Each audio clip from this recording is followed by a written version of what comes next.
ओम नमः शिवाय। श्री शिवाय नमस्तुभ्यम। श्री आदिशक्ति पार्वती माताए नमः। श्री विघ्नेश्वराय नमः। श्री लक्ष्मी नारायणे नमः। श्री सरस्वती ब्रह्माय नमः। श्री सियारामे नमः। श्री रामदास हनुमाने नमः। श्री राधेश्यामे नमः। हे शिवजी, તમારી કૃપાથી હું આ શિવ પુરાણ વાંચી રહી છું અને મારી મમ્મી, બેન અને તમામ શ્રોતા શિવ પુરાણ સાંભળી રહ્યા છે। અમે બધા શિવ પુરાણનું જ્ઞાન પ્રાપ્ત કરી શકીએ એટલી શક્તિ પ્રદાન કરજો અને શિવ પુરાણનું તેજ સહી શકીએ એટલી ક્ષમતા પ્રદાન કરજો। હે વિઘ્નેશ્વર ગણપતિ બાપા, તમે શિવ પુરાણના વંચનમાં આવતા તમામ વિઘ્ન હરજો। हे कृष्ण मनोहारिणी राधा जी, हे श्याम सुंदर, हे सिया राम जी, हे रामदास हनुमान जी, તમે શિવ પુરાણ સાંભળવા જરૂર પધારજો અને મારા હૃદયમાં સ્થાન ગ્રહણ કરજો। ઓમ નમઃ શિવાય। શ્રી શિવાય નમસ્તુભ્યમ। द्वितीय संहिता षष्ठो अध्याय। शिव द्वारा वर प्राप्त होने पर संध्याकृत स्तोत्र वर्णन। Page number 303। ब्रह्मा जी बोले, हे बुद्धिमान, हे पुत्रवर, अब संध्या के द्वारा किए गए महान तप को सुनो, जिसके सुनने से पाप समूह निश्चित ही नष्ट हो जाते हैं। वशिष्ठ जी जब इस प्रकार संध्या को तपस्या का उपदेश देकर अपने घर चले गए तो संध्या भी तपस्या की विधि सुनकर अत्यंत हर्षित हो उठी। उसने बृहल उल्लासित सर के सन्निप्त परम प्रसन्नता से तपस्या के अनुकूल वेश धारण किया और तपस्या करने लगी। उसने वशिष्ठ जी के द्वारा कहे गए तपस्या के साधनभूत मंत्रों से सदाशिव का पूजन प्रारंभ किया। इस प्रकार सदाशिव में चित्त लगाकर तपस्या करती हुई उस संध्या को एक चतुर्युग बीत गया। तदंतर भगवान सदाशिव उसकी तपस्या से परम संतुष्ट हो गए और उन्होंने बाहर भीतर आकाश में उसे अपना शरीर दिखाया। फिर वह शिवजी के जिस रूप को ध्यान करती थी उसी रूप से वे उसके सामने प्रकट हो गए। संध्या ने अपने मन के अनुसार चिंतित, प्रसन्न मुख तथा शांत स्वरूप में जब शिव को देखा तो वह बड़ी प्रसन्न हुई। मैं इन शिवजी से क्या कहूँ तथा किस प्रकार इनकी स्तुति करूं। इस प्रकार चित्त में मग्न हो संध्या ने भयभीत होकर अपने नेत्र बंद कर लिए। उसे इस प्रकार नेत्र बंद किए देखकर शिवजी ने उसके हृदय में प्रविष्ट हो उसे दिव्य ज्ञान, दिव्य वाणी तथा दिव्य चक्षु प्रदान किया। तब वह दिव्य ज्ञान, दिव्य चक्षु तथा दिव्य वाणी प्राप्त कर जगतपति भवानीपति सदाशिव को अपने सामने प्रत्यक्ष खड़ा देख उनकी इस प्रकार स्तुति करने लगी। संध्या बोली, जो निराकार ज्ञान गम्य है, जो न स्थूल न सूक्ष्म न उच्च है तथा जो योगियों के द्वारा अंतःकरण से चिंत्य है, ऐसे लोक कर्ता आप सदाशिव को नमस्कार है। जो सर्व स्वरूप शांत, निर्मल, निर्विकार, ज्ञान से अगम्य, स्वप्रकाश स्वरूप, अविकारी, आकाश स्वरूप एवं ध्वांत मार्ग से परे रूप वाले, सर्वथा प्रसन्न रहने वाले, ऐसे आपके लिए नमस्कार है। एक शुद्ध प्रकाशमान अज चिदानंद सहस्त्र विकार रहित नित्यानंद स्वरूप सत्य तथा विभूति से प्रसन्न रहने वाले तथा जिनका रूप समस्त श्री को प्रदान करने वाला है, उन आपको मैं नमस्कार करती हूँ, जिनका रूप महाविद्या के द्वारा ध्यान करने योग्य है, जो सबसे सर्वथा भिन्न है, जिनका स्वरूप परम सात्विक है, जो सबके ध्येय तथा आत्म तत्व स्वरूप है, जो इस जगत के सार है तथा इस जगत से पार कराने वाले हैं और पवित्रों में भी पवित्र रूप वाले हैं, उन्हें नमस्कार है। जो इस जगत की असमन्तात सृष्टि करने वाले हैं, शुद्ध रूप तथा मनोज्ञ है, रत्न के समान देह दीप्यमान तथा स्वच्छ कर्पूर के समान गौर वर्ण वाले, हाथों में वर तथा अभय मुद्रा, शूल एवं मुंड को धारण करने वाले ऐसे योग युक्त आप सदाशिव को नमस्कार है। आकाश, पृथ्वी, दिशाएं, जल, ज्योति और काल जिसके स्वरूप है, ऐसे आप सदाशिव को नमस्कार है।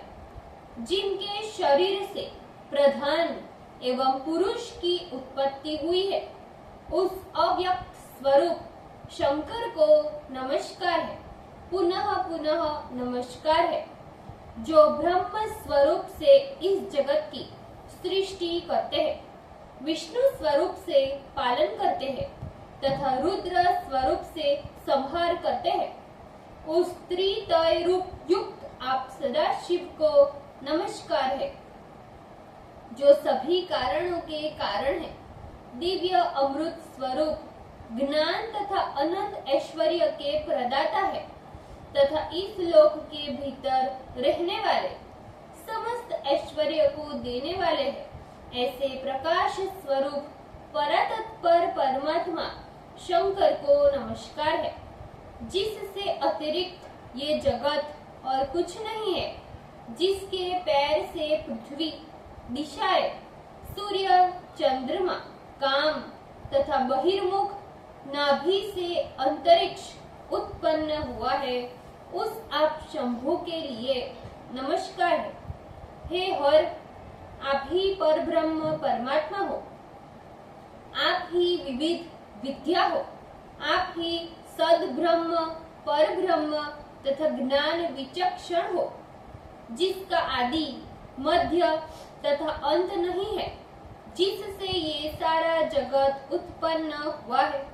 उस वाणी मन से अगोचर सदाशिव की किस प्रकार स्तुति करूं? हे देव, जिसके रूप को ब्रह्मादि देवगण तथा तपोधन महर्षि भी नहीं जान पाते, उसके रूप को भला मैं स्त्री किस प्रकार वर्णन कर सकती हूँ? हे प्रभु, इंद्रादि समस्त देवगण तथा समस्त असुरगण भी जब आपके रूप को नहीं जानते, तो आप जैसे निर्गुण के गुण को मेरे जैसी स्त्री किस प्रकार जान सकती है? हे महेशान, आपको नमस्कार है। हे तमो गुणात्मक प्रभु, आपको नमस्कार है। हे नाथ, आपको बारंबार नमस्कार है। आप मेरे ऊपर प्रसन्न होइए। ब्रह्मा जी बोले, संध्या के द्वारा स्तुत भक्त वत्सल परमेश्वर सदाशिव उसके वचनों को सुनकर परम प्रसन्न हो गए। फिर वे भलकल तथा कृष्ण मुर्ग चर्म युक्त उसके शरीर को जटा से अच्छन्न पवित्री धारण किए हुए उसके शीर को तथा तुषार पात से मुरझाए हुए कमल के समान उसके मुख को देखकर कृपा पूर्वक इस प्रकार बोले, हे भद्रे, तुम्हारी इस उत्कृष्ट तपस्या से तथा हे शुभ प्राज्ञे, तुम्हारी इस स्तुति से मैं बहुत प्रसन्न हूँ। तुम जो चाहो मुझसे वर मांगो, जो तुम्हारा अभीष्ट हो तथा जिससे तुम्हारा कार्य हो वह सब मैं करूंगा। हे भद्रे, तुम्हारी इस तपस्या से मैं परम प्रसन्न हूँ। ब्रह्मा जी बोले, महेश्वर के द्वारा कहे गए वचनों को सुनकर संध्या बड़ी प्रसन्न हुई और वह उनके बारंबार प्रणाम कर इस प्रकार कहने लगी, हे प्रभु, यदि आप प्रसन्नता से वर देना चाहते हैं और यदि मैं आपके वर देने के योग्य हूँ तथा यदि मैं उस पाप से सर्वथा विशुद्ध हो गई हूँ, तो हे देव महेश्वर, आप मुझको सर्वप्रथम ये वर दीजिए। हे देवेश, इस आकाश तथा पृथ्वी पर उत्पन्न होते ही कोई भी प्राणी सद्य सकाम न हो। हे प्रभु, मैं अपने आचरण से तीनों लोकों में इस प्रकार के प्रशंसा का पात्र बनूं, जैसे और कोई दूसरी स्त्री न हो। ये वरदान दीजिए। मेरे द्वारा उत्पन्न की गई कोई भी संतति सकाम होकर पतित न हो और जो मेरा पति हो वह भी मेरा अत्यंत सुहृद बना रहे। पति के अतिरिक्त जो कोई भी पुरुष मुझे सकाम दृष्टि से देखे, उसका पौरुष नष्ट हो जाए और वह नपुंसक हो जाए।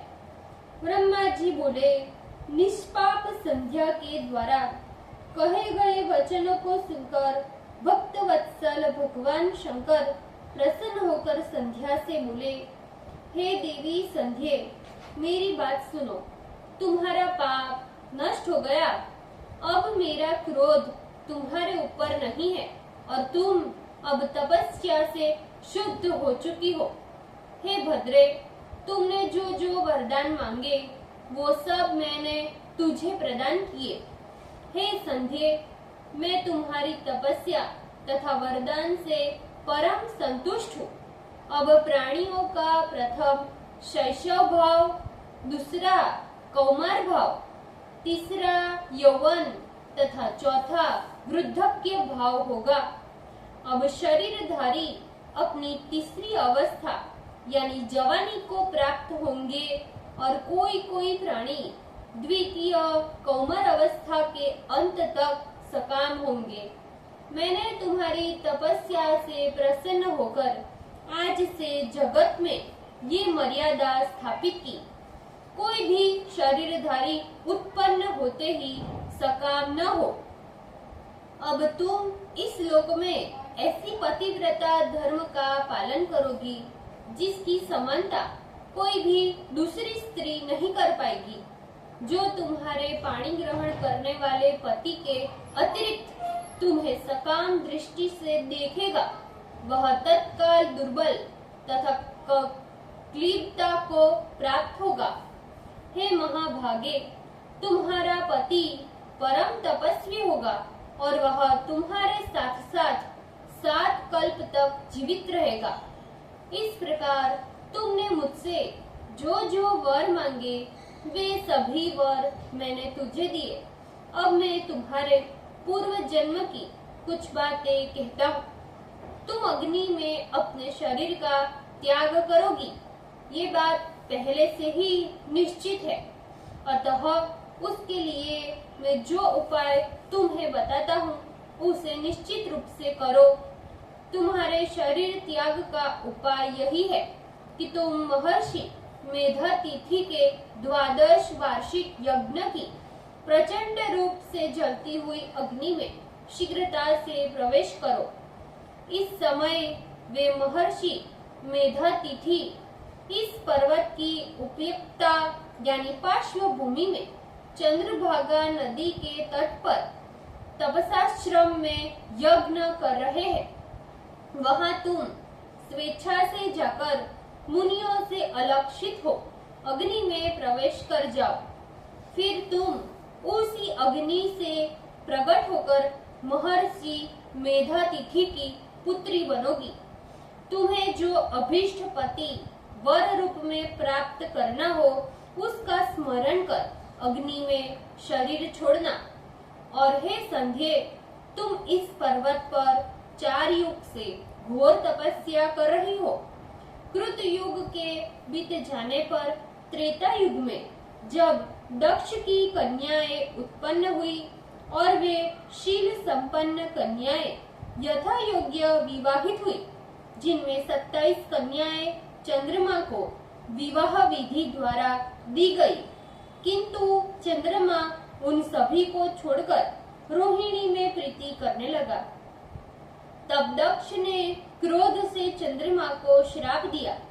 उस समय सभी देवता तुम्हारे पास आए थे और हे संध्ये, तुम मेरा ध्यान कर रही थी, इसीलिए वे देवगण जो ब्रह्मा के साथ आए हुए थे, तुमने उनकी ओर देखा ही नहीं, क्योंकि तुम आकाश को देख रही थी।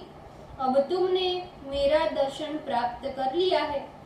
ब्रह्मदेव ने चंद्रमा के श्राप को दूर करने के लिए इस चंद्रभागा नदी का निर्माण किया है, जहाँ इस समय मेधा तिथि निवास करते हैं। इस समय उस महर्षि मेधा तिथि के समान तपस्या में न तो कोई है, न कोई दूसरा होने वाला है और न कोई आगे हुआ है। उन्होंने ही इस चंद्रभागा नदी के तट पर विधि पूर्वक ज्योतिष को यज्ञ का आरंभ किया है। तुम वहीं जाकर यज्ञ की प्रज्वलित अग्नि में अपना शरीर छोड़ो। तुम्हारा शरीर तप से अत्यंत पवित्र हो गया है। उस यज्ञाग्नि में शरीर छोड़ने से तुम्हारी सारी प्रतिज्ञाएं पूर्ण हो जाएगी। हे तपस्विनी, मैंने भविष्य के कार्य के लिए तुम्हारा ये सारा विधान बता दिया। अतः हे महाभागे, तुम उस यज्ञ में जाओ और अपना कार्य सिद्ध करो। इस प्रकार भगवान शंकर संध्या से कहकर वही अंतर्ध्यान हो गए। ओम नमः शिवाय। श्री शिवाय नमस्तुभ्यम। ભૂલ ચૂક માફ કરજો શિવજી, કૃપા રાખજો। આજના શિવપુરાણના વંચનનું પુણ્ય મને પ્રદાન કરજો શિવજી। ઓમ નમઃ શિવાય। શ્રી શિવાય નમસ્તુભ્યમ।